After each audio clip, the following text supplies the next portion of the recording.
छहो तू खाली हाँ कह छहो कि हमरा पर बेरी बेरी ताकै छहो। हमरा पर नहीं भोला बाबा पर ध्यान लगाबो। नहीं ताकै छहो तू खाली हाँ कह छहो कि हमरा तू बेरी बेरी ताकै छहो।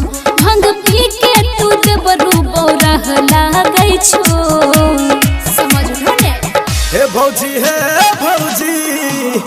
तोहर कांवर कमाल लागे छा। हे भौजी तोहर कांवर कमाल लागे छा। तोहर भैया बड़ा जतन से बनेल कोन है। मिक्सवा अभिषेक अनुराग। तोहर कांवर कमाल लागे छा। क्रांति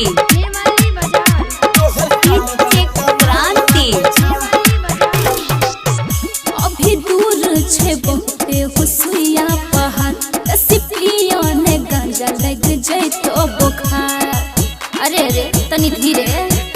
भंग गाजा में पावर भरपूर होय छे। बाबा के भक्त पर कृपा जरूर होय छे।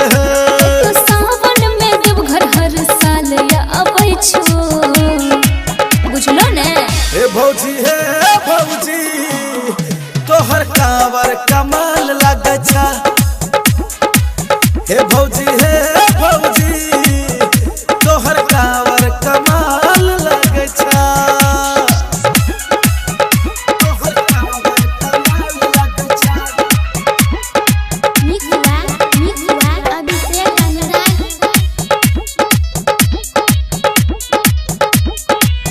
हे भौजी